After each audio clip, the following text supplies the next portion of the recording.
Saya mau masuk, gelisah. Allah berkata, kenapa kau gelisah? Saya cari itu temanku, gara-gara dia saya bisa sampai dakwah di Tual. Gara-gara dia saya bisa dakwah di Jakarta. Gara-gara dia saya bisa ke Malaysia. Saya bisa dapat amal dakwah gara-gara itu yang selalu undang saya. Lalu Allah katakan, kalau begitu ambil itu temanmu yang masih banyak masalahnya di neraka, ambil, bawa dia masuk ke dalam surga. Itulah sebabnya Pak, kalau Bapak punya teman baik, genggam tangannya, dia akan mengajakmu ke masuk ke dalam surga.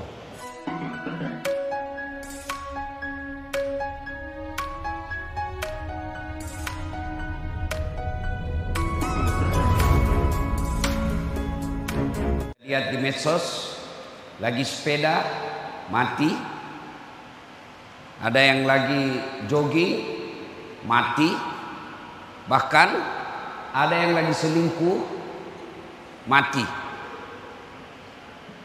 Itulah makna dari ayat ya ayyuhalladzina amanu taqullaha haqqa tuqatih wa la tamutunna illa wa antum muslimun. Jangan kamu mati kecuali matimu dalam keadaan beragama Islam. Nah, bagaimana agar kita bisa mati dalam keadaan beragama Islam? Ini yang ingin saya sampaikan. Sebab banyak di antara kita sudah tua. Orang Bugis bilang matoa nih kajili-jili mopi. Sudah tua tapi tidak sadar-sadar. Selalu dimakan oleh hayalan, masih lama kau mati. Padahal tidak ada orang janji masih lama dia mati. Selalu kita dengar meninggal ini, masa sih saya masih ketemu minggu lalu. Ya kan sering kita rakas itu, meninggal ini, masa sih masih ada di WhatsApp kemarin. Itu sering. Tapi yang jarang, bagaimana kalau kita yang meninggal? Nah, agar kita bisa mati dalam keadaan agama Islam, pertama, mutlak banyak mengunjungi tempat-tempat yang baik. Karena kita tidak tahu di mana ajal menjemput. Maka yang bagus bisa mati dalam keadaan beragama Islam, matinya kita tidak dalam keadaan membawa kekafiran. Jangan kunjungi tempat-tempat maksiat, tempat karaoke. Siapa tahu di dalam lagi ada cewek, ajal menjemput. Tempat-tempat maksiat biliar yang di dalamnya ada minuman keras, restoran-restoran yang ada minuman keras, ada khamar di dalamnya, bisa membuat kita matinya dalam keadaan membawa kemaksiatan. Hindari tempat-tempat maksiat. Kita tidak tahu ajal di mana menjemput. Maka sebaliknya, kita datangi tempat-tempat ibadah. Kita datangi tempat-tempat yang berbuat kita dekat dengan Allah. Pengajian. Mudah-mudahan kita dalam dengar ceramah seperti ini, ajal menjemput. Kita datang berjamaah di masjid. Itu di Makassar.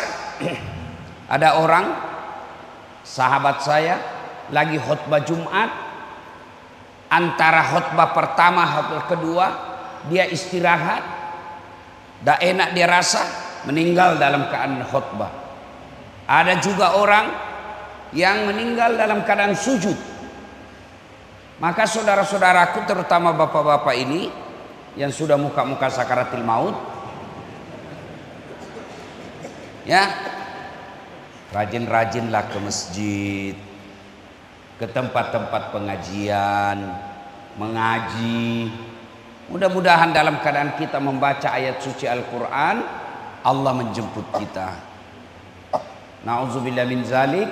Jangan sampai adik-adik ini yang suka sepeda, yang suka olahraga, futsal, itu kan biasa orang kena serangan jantung, gagal nafas, kehabisan nafas. Silahkan olahraga, tapi jangan kelihatan aurat. Silahkan naik sepeda, tapi jangan kelihatan pahamu. Karena kalau laki-laki kelihatan paha itu sama hukumnya perempuan tidak pakai jilbab. Ada yang bilang, kan tidak ada nafsu lihat paha saya. Siapa bilang? Siapa tahu ada janda-janda tua sudah lama tidak lihat paha. Bisa jadi. Yang anak-anak naik sepeda. Nah, mudah-mudahan di sini tidak. Kalau di Makassar, di kota-kota besar itu sepeda kalau hari libur celananya sempit. Lihat-lihat orang-orang sepeda kan, bajunya sempit, celananya sempit sampai kentara itu di depannya. Masa kau ketemu Allah meninggal kamu kelihatan seperti itu? Kau menghadap saja sama pejabat pakaian begitu dianggap tidak sopan. Maka olahraga penting, tapi jangan berpakaian yang mempertontonkan aurat. Ya. Yang berikutnya, meninggalkan tempat-tempat maksiat, datangi tempat-tempat yang baik, supaya kita dalam keadaan tempat yang baik. Kita ajal menjemput. Jangan sampai kita lagi maksiat, tempat-tempat hiburan yang ada di dalamnya maksiat, Allah menjemput. Nauzubillah min zalik. Kan sering juga kita lihat kan, ada orang lagi di tempat karaokean, ada khamar di sampingnya, kena kebakaran itu gedung, tidak bisa keluar. Nauzubillah min zalik. Yang berikutnya, bertemanlah orang-orang soleh. Berteman orang-orang baik. Karena kalau bapak ibu berteman orang baik, biasanya yang dikunjungi tempat-tempat baik. Saya jalan sama bapak, datang ke tual ini, tidak mungkin lagi siang-siang, di mana tempat karaoke yang bagus? Pasti dia bilang orang, ustaz apa itu? Ustaz kajili-jili. Ya kan? Orang kalau teman dengan baik, Nabi memberikan ilustrasi. Nah, ibu bapak, saudara-saudara sekalian, tadi supaya bisanya kita wafatnya dalam keadaan membawa keagamaan, dalam keadaan husnul khotimah, ya, datanglah tempat-tempat yang baik, hindari tempat-tempat maksiat. Yang kedua, berteman dengan orang-orang soleh. Nabi memberikan perumpamaan. Kalau bapak berteman dengan penjual parfum, kalau kau tidak dikasih parfumnya, kau dapat bau harum. Iya toh? Iya pak? Sebaliknya, kalau bapak berteman dengan pandai besi, tukang las, kalau kau tidak dapat apinya, kau dapat panasnya. Iya kan? Maka berteman orang-orang soleh. Dan sampai di akhirat, itu kalau kita teman orang soleh, nanti ada gunanya di akhirat. Ketika saya mau masuk surga, saya cari teman saya. Oh, mana Haji Idris? Misalnya kontraktor. Dia bilang malaikat, masih sibuk dia, masih banyak pertanyaannya di akhirat. Masih banyak pertanyaannya. Saya mau masuk, gelisah. Allah berkata, kenapa kau gelisah? Saya cari itu temanku. Gara-gara dia, saya bisa sampai dakwah di Tual. Gara-gara dia, saya bisa dakwah di Jakarta. Gara-gara dia, saya bisa ke Malaysia. Saya bisa dapat amal dakwah. Gara-gara itu yang selalu undang saya. Lalu Allah katakan, kalau begitu, ambil itu temanmu yang masih banyak masalahnya di neraka. Ambil. Bawa dia masuk ke dalam surga. Itulah sebabnya pak, kalau bapak punya teman baik, genggam tangannya, dia akan mengajakmu masuk ke dalam surga. Cuma kita lebih senang bersahabat sama pejabat. Pejabat datang ke rumah kita muliakan, kita cium tangannya, padahal baru saja tanda tangan korupsi. Kalau pejabat mau datang ke rumahmu, wah, langsung kau sibuk potong ayam. Kau perbaiki rumahmu, kau jemput, kau hormati. Sekalinya Pak Imam yang kau butuhkan, kau ndak jemput, kau kirim ojek, motor tua, tak gantung-gantung kakinya, sampai di rumahmu kau ndak hargai.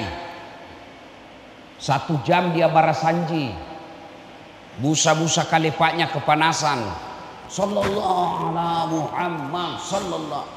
Begitu mau pulang kau kasih uang 50.000, kau kusut-kusut. Padahal dia datang doakan kamu. Itu pejabat datang dia tipu kamu. Maka kata Nabi, bertemanlah orang-orang yang soleh. Ada 7 golongan orang di padang mahsyar nanti dapat perlindungan dari Allah, di mana pada saat itu tidak ada lagi perlindungan kecuali datangnya dari Allah. Padang mahsyar namanya, dikasih dia ruang istimewa, ber-AC, sambil menunggu gilirannya dipanggil, menunggu gilirannya diadili. Dia dimasukkan ke ruang PPIP, ber-AC, dilayani bidadari, baru dia pikir sudah dikasih. 7 di antaranya, 1 di antara 7 golongan itu, mereka yang bertemu dan berpisah karena Allah, bersahabat karena Allah. Kalau kau bersahabat karena jabatan, hilang jabatanmu, hilang temanmu. Kalau kau bersahabat karena kekayaan, begitu kau miskin dia tinggalkan kamu. Tapi kalau berteman karena Allah, sehidup semati dia akan mengajakmu kepada kebaikan. Maka bapak-bapak, kalau mau menghadapi sakaratul maut, bawa Islam, bertemanlah dengan orang-orang yang soleh. Yang ketiga, agar kita bisa mati dalam keadaan beragama Islam, doa. Ada doanya itu, kalau buku-buku tahlil, buku-buku yasin, ada di belakangnya judulnya doa selamat. Ada doa itu yang berkaitan dengan kematian, taubatan qablal maut, wa rahmatan indal maut, wa maghfiratan ba'dal maut. Itu bapak-bapak ini yang sudah tua-tua, jangan kau lagi minta doa punya ruko. Tidak penting lagi kau berdoa supaya bisa tambah lagi mobil. Yang penting kau perlu berdoa kalau sudah muka tua, taubatan qablal maut, wa rahmatan indal maut, wa maghfiratan ba'dal maut. Allahumma hawwin alaina fi sakaratil maut. Itu yang kita doa. Atau mau lebih pendek, sambil nyanyi-nyanyi, duduk-duduk, ya Allah biha, ya Allah biha, ya Allah bihusnil khatimah. Itu diulang-ulang. Setiap selesai sholat, baca itu, taubatan qablal maut. Ya Allah, berikan saya kesempatan bertaubat sebelum mati. Wa rahmatan indal maut, dirahmati ketika dicabut nyawanya.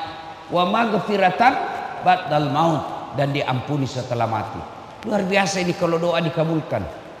Ya kan? Taubat sebelum mati, dicabut nyawanya dengan ringan, diampuni setelah mati. Kalau ini dikabulkan, aman. Kenapa kita takut mati? Karena kita yakin banyak dosa. Padahal mati itu syarat ketemu Allah. Mati itu syarat ketemu Allah. Mana bisa kita ketemu Allah kalau tidak mati dulu? Ibu-ibu mau ketemu Allah? Mau ketemu Allah ibu? Syaratnya harus mati dulu. Tapi kenapa kita takut mati? Karena kita tahu, kita yakin banyak dosa. Coba kalau datang malaikat tawari saya, dah saat sebenarnya kau mati 2030. Tapi kalau kau mau mati sekarang, diampuni semua dosa-dosamu. Langsung saya jawab, cabut saya sekarang, yang penting tidak ada dosa. Daripada masih ditambah 2030 tapi banyak dosa. Maka Bapak Ibu saudara-saudara sekalian, doa agar kita bisa menghadapi sakaratul maut dengan baik. Dan ketika orang menghadapi sakaratul maut, jangan pikir main-main. Nabi Idris alaihissalam pernah melakukan percobaan. Ya Allah, saya mau tahu rasanya sakaratul maut. Allah katakan cabut nyawanya. Sudah dicabut nyawanya, dihidupkan kembali dengan izin Allah hidup. Lalu Nabi Idris katakan, saudara-saudara sekalian, Kamu mau tahu sakitnya sakaratil maut, keluarnya nyawamu dari tubuhmu, kau dikuliti hidup-hidup 1000 kali lebih sakit daripada sakaratil maut. Bapak lihat orang dikuliti, mana bisa kita hidup kalau dikulit hidup-hidup. Tapi kata Nabi Idris, menghadapi sakaratul maut lebih sakit daripada dikuliti hidup-hidup, 1000 kali lebih sakit. Nauzubillah min dzalik. Maka itulah saatnya, itulah sebabnya selalu diajarkan kita berdoalah ada menghadapi sakaratul maut dengan baik. Bapak Ibu saudara-saudara sekalian, saya mohon maaf suara saya sudah mulai gangguan ini dan saya harus pulang nanti dari sini langsung lagi ke Kalimantan Timur. 2 hari saya di sana, baru balik ke Makassar dan seterusnya dan seterusnya. Kalau saya paksakan hari ini hilang suara saya, banyak orang yang jadi rugi. Mohon izin juga Bapak doakan saya, ini mata saya ini masih bermasalah. Ini mata saya habis dioperasi, ini yang kanan. Ini yang normal ini yang masih bisa melihat yang kiri. Ini yang kanan dia melihat tapi kabur. Sama blur kalau bahasanya di HP. Ada gambarnya tapi tidak jelas. Ini mata saya ini. Sudah dioperasi 3 bulan yang lalu. Lepas retinanya. Retina itu Bapak pernah lihat wallpaper, kertas ditempel di dinding, itu kertasnya lepas. Ini retina saya lepas dioperasi, dikasih lem. Tapi jangan Bapak pikir lemnya lem kertas. Nah ini lem ini silikon di dalamnya. Jadi seperti kalau Bapak mata dikasih minyak. Nah begitulah ini sekarang. Ada silikonnya, masih mau dioperasi. Doakan operasi berikutnya sukses, berhasil dengan baik. Insya Allah. Saya mohon maaf saya harus akhiri tausiah kita ini. Terima kasih, jaga terus sholat berjamaah ya adik-adik remaja masjid. Kalau kau mau hebat hidup kau di masjid. Saya sejak kecil itu dulu di kampung belum tahu namanya itikaf. Kalau Ramadan masih SD Pak, saya sudah hidup tinggal di masjid bermalam. Kalau taraweh saya teriak-teriak sahur, sahur, sahur. Itu waktu saya kecil. Saya belum tahu namanya itu itikaf. Ternyata itulah itikaf, bermalam di masjid. Kenapa saya suka dulu bermalam di masjid? Karena lebih nyaman.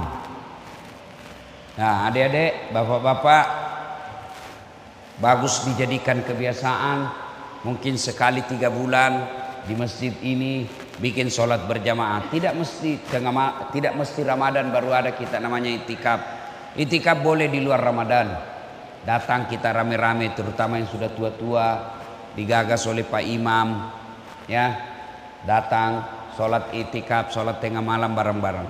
Adik-adik, kalau kau hidup di masjid, kau urus masjid, tidak mungkin Allah sengsarakan hidupmu. Saya saja kalau Bapak urus rumah saya pasti bahagia. Apalagi Allah, ya. Mudah-mudahan ada manfaat. Mohon maaf. Sebelum kita akhiri, mari kita berdoa. A'udzubillahi minasyaitonirrajim. Bismillahirrahmanirrahim. Allahumma shalli